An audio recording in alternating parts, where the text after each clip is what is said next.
everybody, happy Tuesday, and since it's Tuesday that means I'm on Tumblr. So anyways, I'm doing this from my iPad now because my computer's acting all crazy and I was having trouble, and it tends to upload a lot faster, so ta-da, it makes things easier for me.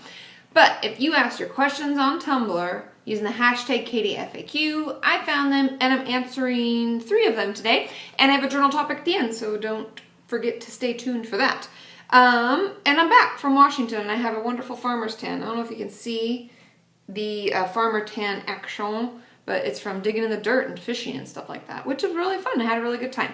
And I went to my P.O. box today and I got amazing goodies, which I'll post on Instagram. So if you've sent me something and you're wondering if I get it, I post all photos of that stuff on Instagram. But I got 2 letters and I got a big box, the biggest thing I've received yet, and it was really cute, and I've already eaten half of the M&Ms, but I'm supposed to get ice cream because it said just add ice cream, and it had all these cool treats. So thank you all so much, and like I said, I'll post pictures on Instagram. Okay, and I'm Kati Morton 1 on there because apparently there's a Kati Morton in Africa somewhere, which was kind of cool. Okay. Katie, how can you avoid being triggered by others' diets when in eating disorder recovery? My best friend and housemate has decided she's going to go on a juice fast for a week. Even her telling me that has really increased my guilt over eating. I know I'm making healthy choices. I'm trying to talk back to my eating disorder voice with that, but it's going to be so hard eating meals when she's just drinking juice next to me. Is there anything I can do to cope with this better? Thanks for everything you do.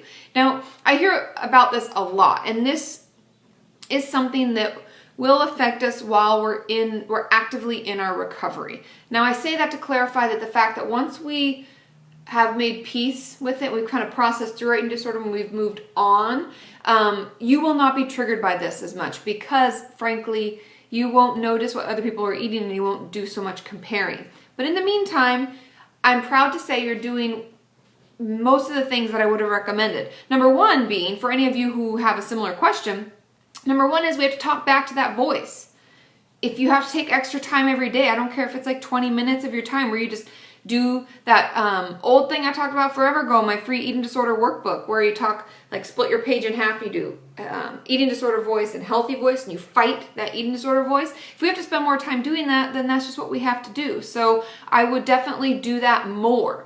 Also, and I know this sounds terrible, but don't eat around that person.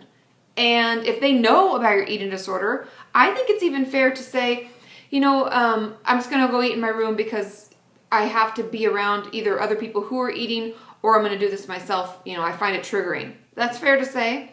Juice is not a meal. I get so annoyed with people who do this. Juice is not a meal. So I would set up dates with other people to go have lunch or have people come over so other people are eating food with you. But if that's not an option, I would try to eat without them. Eat before they get home. Eat, I don't know, any other way to distance yourself. And you might just want to have an honest conversation. I find to be truthful that the more honest we are with people in our lives, the better response we get from them, because oftentimes they just don't even know and they don't even think about it because they don't always think like we do, right? I hope that helps. And for any of you who have tips about this, please let us know below, okay? Now, question number 2. Hi, Katie. Is it possible to get better without putting in the work? My eating disorder and self-harm has gotten better since I've taken time off of school, and now I'm looking to return to school in the fall. I'm worried because deep down I know I haven't put in the right work and I haven't done all that my therapist has suggested I do, dietitians, groups, etc. Is it possible to keep feeling better? Or because I didn't do what was recommended, is it likely it'll go back into my behaviors? Thanks. I thought this was a great question because I had a couple thoughts about it. My first thought was, you didn't do the work. Oh no, oh no.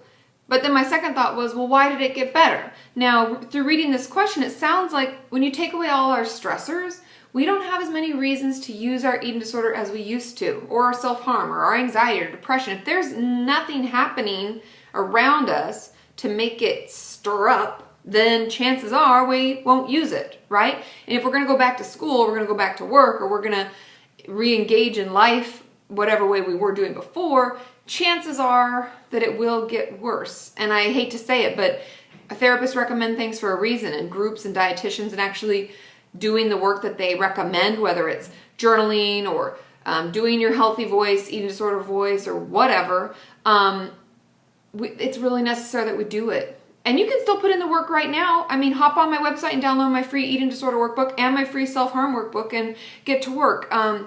It's not to say that we can't recover without working on it, but chances are it'll be a lot harder and that voice will get louder and our head will feel like chaos and our chances of slipping up and having a relapse is higher. So I would encourage you to work at it, okay? I know it sucks and we don't want to have to put in the work, but it didn't happen overnight and it's not going to fix itself overnight, and we have to talk about and deal with the things that we really don't want to talk about, we really don't want to deal with.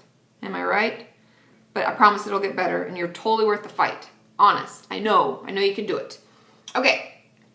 Sorry, this is on my phone because, like I said, I'm iPadding, phoning. I'm over-screened, is what Sean always says. Like, you want another screen? I'm like, I manage a lot of social media. Stop hassling me. Okay, last question. Hi, Katie. I was talking to my friend about my sexual abuse and found out that she was also sexually abused as a child. She told me that she got over it with no help and I need to be strong, that I could do it by myself and that I didn't need help, that I can't let him win. I've been depressed since I could remember. I self-harm and have suicidal thoughts. Am I letting him win by doing this? Now, there are two parts to my answer to this, because first of all, that person's a jackass, and I know they're your friend, but I can say that because they're not my friend, and they're a jackass. You don't tell someone who's had a trauma in their past that they're just letting the person win and that pretty much they're not dealing with it the way that they should, or you don't need help. What? To be truthful, from a therapist and the outside perspective, I don't know this person. My thoughts on that is that they probably just stuffed everything really deep inside themselves and they're actually really depressed and anxious, but they're like, I'm not going to let them win, and they're compensating with anger, which a lot of us do. I also find myself doing that when I'm in difficult situations. I compensate with anger because it's a protective mechanism. And sometimes we can let anger run our lives. And it sounds like they may do that through, I'm not letting them win, he's an asshole, blah, I'm fine, and just pretending that they're fine through anger without actually being sad about it, processing it, saying to yourself, that was a really horrible thing that happened and the way I'm reacting is normal and I just need to talk it through. So no, you're not letting them win by going through your process. I guess you could potentially say, I just don't even like that phrase, you're letting them win. What does that even mean? But if you aren't getting the help you need and processing through it so that you can move on, then I guess in a sense, you're letting that abuse run your life and you're letting it take over instead of you taking the time to process it and doing the hard work and getting better. Does that make sense? So that friend's kind of a jerk, and no, they're not right, and no, you're not letting them win. I just don't like that phrase, so let's stop saying it, okay? We're all working on it, right? And if you're working towards recovery from it, I think you're doing the right thing, and it'll take time. Like my video I put out. That's why I kind of wanted to talk about this today, because I just put a video out on Monday about recovering from sexual abuse. And I'll do more on that. I know many of you were like, I like this, do more. I will. I love Courage to Heal Workbook, and I have some other books that people have recommended, so I'm going to check those out, and I will make some more videos. Okay, journal topic, and this is from my mama, because my mama really liked it. First of all, when I create videos, I have a tough time coming up with journal topics sometimes, especially when I'm on vacation, and I'm like, la la la la, not a care in the world, blah, I don't even know. I don't have anything happen in my day where I'm like, oh, that's a good learning tip or something. So she's been forwarding them to me in my email, so thanks, Mama. So this is a quote, and I actually really like it. It says, don't look back. You're not going that way. And I like that because oftentimes we think about the past. Like, I know there are people in my life who are ruminators. Something bad will happen, they just keep thinking about it and thinking about it and thinking about it, and they make it worse. Like, it used to be this like small deal, like, oh, that person hurt my feelings, and then it's like, this person's ruined my life. It's this big deal.